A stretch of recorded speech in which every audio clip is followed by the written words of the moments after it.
América Latina? Bueno, yo creo que solo los dictadores están de acuerdo con mantenerse perennemente en el poder. Es decir, uno puede comprender que un proyecto político representado en un partido pueda mantenerse el proyecto político, pero siempre rotando los presidentes, porque mantener una sola persona en el poder durante mucho tiempo es una tentación muy grande que siempre lleva hacia el totalitarismo.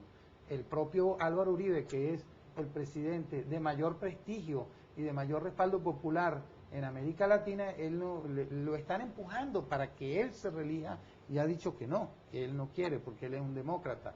Y otros partidos políticos, bueno, mantienen el partido pero van cambiando los candidatos y van cambiando, hay alternabilidad de presidentes, pero el socialismo del siglo XXI, en el caso de Morales, Correa, Chávez y Ortega, requiere que una misma persona se mantenga en el poder perennemente. Y como dije anteriormente, es un modelo exportable que está tratando de expandirse por toda la región.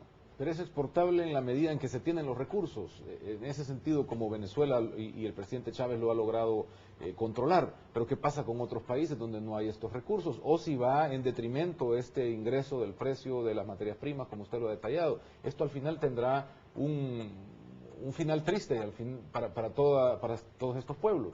Claro, porque el socialismo del siglo XXI se mantiene básicamente con los aportes que Chávez da. Y cuando digo Chávez, quiero decir con los petrodólares que le roba al pueblo venezolano y que utiliza para su proyecto personal.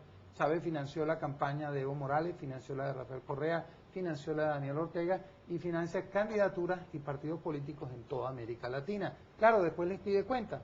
Yo te financio y tú luego tienes que aplicar esta receta totalitaria. Pero ahora que el precio del petróleo se derrumbó, yo no creo que Chávez pueda seguir apoyando y propiciando a sus aliados del socialismo del siglo XXI. En conclusión, yo veo en este año 2009, sobre todo a finales de este año, una crisis que va a afectar fuertemente a América Latina y hacen falta gobiernos serios con respaldo popular, capaces de hacer un pacto social entre las fuerzas vivas del país para mancomunadamente enfrentar la crisis y presentar un proyecto de desarrollo regional, continental, basado en obras de infraestructura que permita generar empleo y reactivar la economía. Por el otro lado, usted en el programa anterior que estuvimos acá platicábamos y daba razón a la existencia de este fenómeno de Chávez precisamente porque las cosas no se habían hecho bien y en base a esos resultados de lo que tradicionalmente en política y en la economía se había hecho, se había justificado que se diera este fenómeno. ¿Se ha aprendido la lección desde el otro lado? ¿Qué es lo que también hay que esperar? Bueno, yo creo que al menos el pueblo venezolano y los pueblos ecuatorianos, bolivianos y nicaragüenses han aprendido que los problemas que sí existen y que no hay que negar, por ejemplo, en toda América Latina hay un promedio de 50% de pobres. Uno no puede decir eso no existe, pero que esos problemas hay que resolverlos dentro de la democracia. Porque lo que hubo en Venezuela y en Bolivia y en Ecuador y en Nicaragua no fue un cambio de gobierno, no fue que se cambió los malos gobiernos de Acción Democrática y COPEI por el gobierno socialista de Hugo Chávez, no se cambió un equipo, no se cambió un partido, lo que se cambió fue el sistema, un sistema de libertades y de democracia que tenía problemas por un sistema totalitario que no resuelve los problemas del país y encima coarta las libertades, cierra medios de comunicación, persigue a la oposición y se eterniza en el poder. Yo creo que el aprendizaje aquí es que el ciudadano común no puede limitarse a votar cada 5 años y observar a ver qué es lo que hacen los políticos.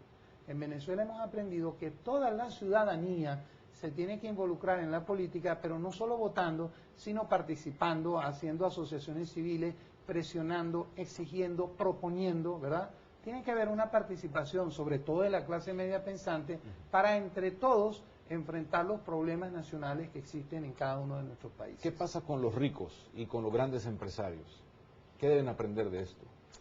Bueno, en Venezuela yo creo que han aprendido que es importante que su empresa tenga una función social también, porque es natural dentro del capitalismo, que es el mejor sistema que hay, a pesar de los defectos que tiene, es natural que la gente quiera progresar y hacerse rico, y ser rico no es necesariamente malo, como dice Chávez, que ser rico es malo.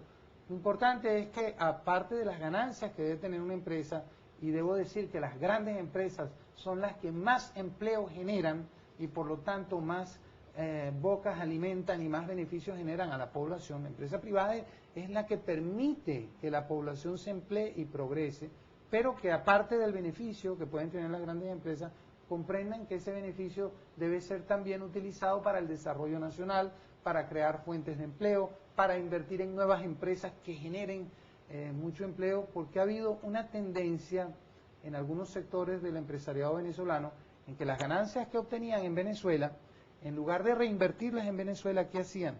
Compraban títulos en la Bolsa de Valores de Nueva York. Y especulaban con eso y ganaban más dinero. En lugar de invertir el dinero que habían obtenido en Venezuela para crear nuevas empresas y nuevas fuentes de empleo.